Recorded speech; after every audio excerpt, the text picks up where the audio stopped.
John 14:15. If you love me, keep my commandments, right? So Yahushua said, if you love me, you're going to be loving everybody else, right? He was saying, listen, you really about it?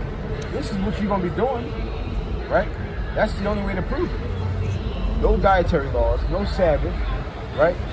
No high holy days. That's not how you prove it, right? Not going on reading the Bible. That's not how you prove it. You prove it, right? You prove it by being in the Spirit. Now, reading the Bible can be in the Spirit, right? If you're reading the right thing, which is if it's about the Spirit, which is love, right? Those things the Lord is impressed by. That's what the Lord wants, right? But just read anything out of the Bible is not impressive, right? It's not impressive. When the Lord was here, he didn't speak on everything in the scriptures, right? He only spoke on the things that truly mattered. And what was at the top of that list? Love, right? Because that's the number one thing that matters. That's how you get that salvation, right?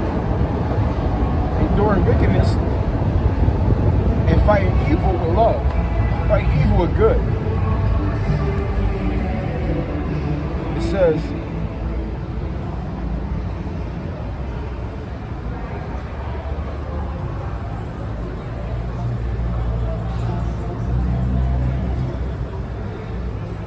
John 15:10. It says, if you keep my commandments, you shall abide in my love, right? So if you keep my commandments, you're going to be in the love of Yahweh Hashem Yahushua, right? In other words, if you have love, you're going to be one of my favorites, right? You're going to be one of my favorites. If you have love, you'll be one of my favorites. Why? Because, again, the Father's seeking the ones who are going to truly worship Him. And the only way to do that is through love, right? It says, even as I have kept my Father's commandments and abide in His love. So Yahushua is saying, listen, my Father loves me because I do what He wants me to do, right? And I believe Yahweh actually said that. I believe when He's being baptized, Yahweh said, this is my Son in whom I am well pleased. And why is He well pleased? Because He does what He wants Him to do, right? So that's how we get on the Father's good side, by doing what He wants us to do. And He wants us to love, right? It's a simple formula. It's not hard. It's a simple formula. It says, these things I have spoken unto you, that my joy might remain in you, and that your joy might be full. And why would your joy be full? Right? Because when you do what you're supposed to do, the Lord is going to make sure you get everything you need. Right? The Lord is going to make sure you're being looked out for. The Lord is going to make sure that everything is okay. Like the Bob Marley saying, every little thing is going to be all right. Well, the Lord is going to make sure that happens for you if you're doing what you're supposed to be doing, which is love. Right? It says, this is my commandment, that you love one another as I have loved you, right? Because you could have said, how you know you're talking about love as a commandment? Well, He just told you, right? Love as I have loved you, and you keeping the commandment, right? And how were we loved by Yahushua and Yahweh? We were loved by loving even when we didn't, we were loved even when we didn't deserve it. So how do we do that? By giving out love, even when the person that is opposed to us don't so-called deserve it, right? You haven't so-called done it to earn it. That's how you do it. That's how you do it. It says, greater love have no man than this, than a man lay down his life for his friends, right? So that's the top thing you could be doing, right? That's the top thing you could be doing. Laying down your life. How do you lay down your life, right? You lay down your life by people coming against you and doing things against you, and yet you still doing good. You're still praying for that person, right? Like Yahweh Shai. Yahweh Shai, he when he was crucified, he literally laid his life down, right? And what did he do? He said, Father, forgive them. They don't know what they're doing. So he literally laid his life down for them, right? Saul of Tarsus. Well, not Saul of Tarsus. Stephen. What did he do? With his dying breath, he said, Father, don't hold this against them, right? Forgive them for what they've done. And that's how you lay down your life, right? Despite what's going on, despite what is done to you, you're still praying for the opposition, right? You still want the best for the opposition. You're still trying to liberate the opposition or bring the person to liberation, right? Because when you read Isaiah, the 61st chapter, it's telling you when the Spirit is on you, you're going to want to try to liberate, right? When the Spirit is on you. Matter of fact, we get there, bro.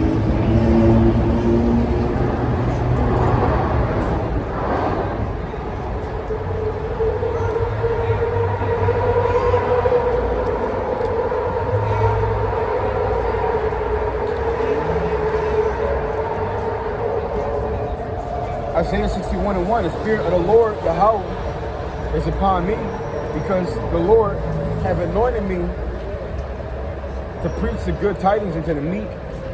He has sent me to bind up the brokenhearted, to proclaim liberty to the captives, and the opening of the prisons to them that are bound, to proclaim the acceptable year of the Lord, right? So, again, this is when the Spirit is upon you, love, right? This is what your focus is going to be. Preaching good tidings, right?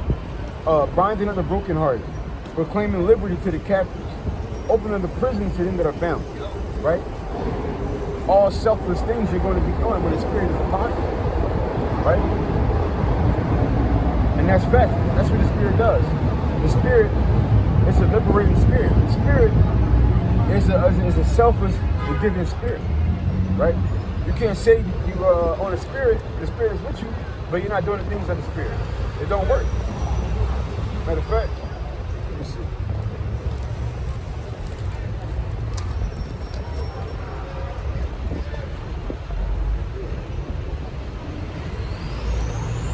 Galatians 5:16. This I say then, walk in the Spirit, and you shall not fulfill the lust of the flesh. For the flesh lusteth against the Spirit, and the Spirit against the flesh.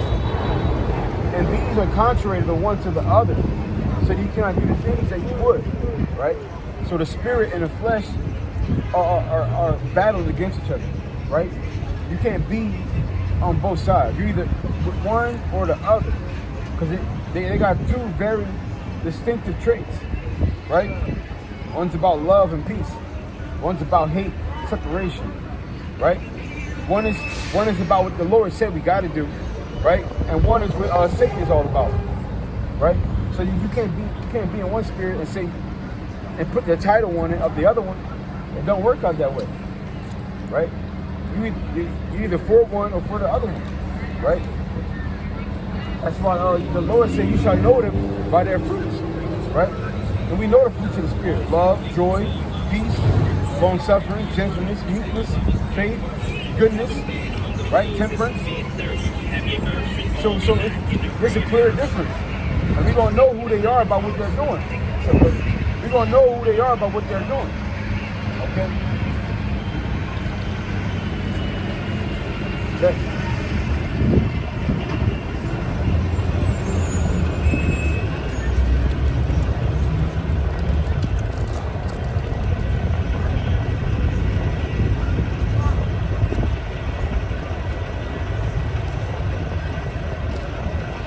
Romans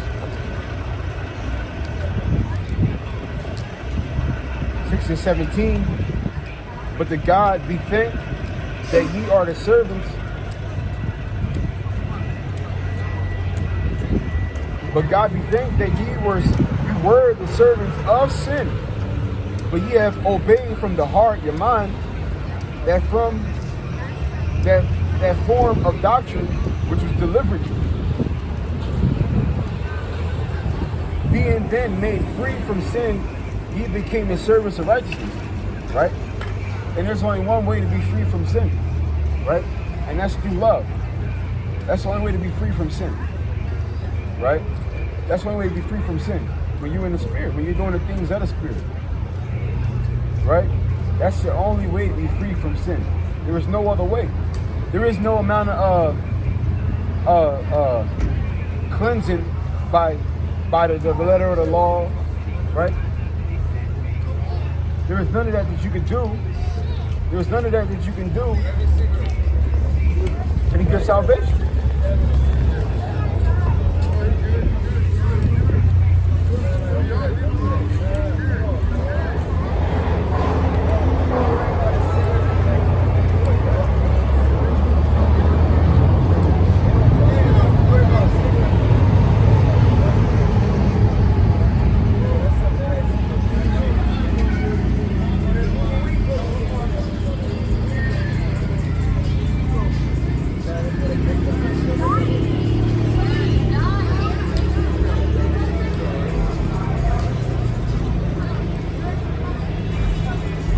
Out here on the ground season.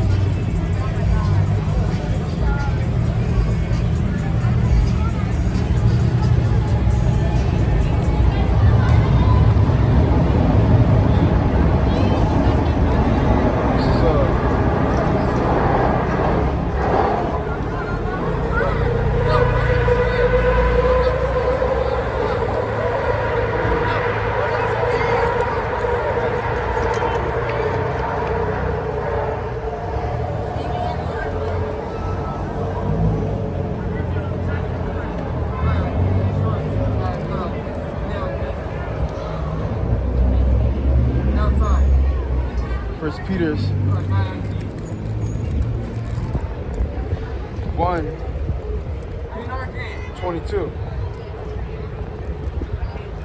Seeing ye have purified your souls in obeying the truth through the Spirit unto unfeigned love of the brethren. See that ye love one another with a pure heart fervently.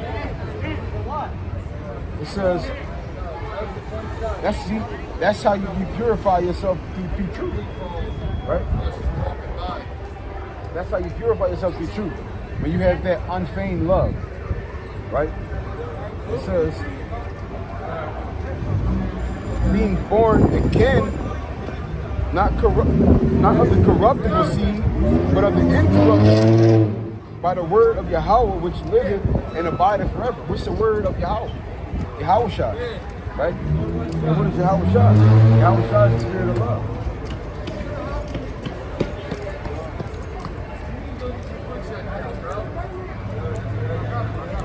Yeah, that's a fire one right there. It says, for all flesh is grass,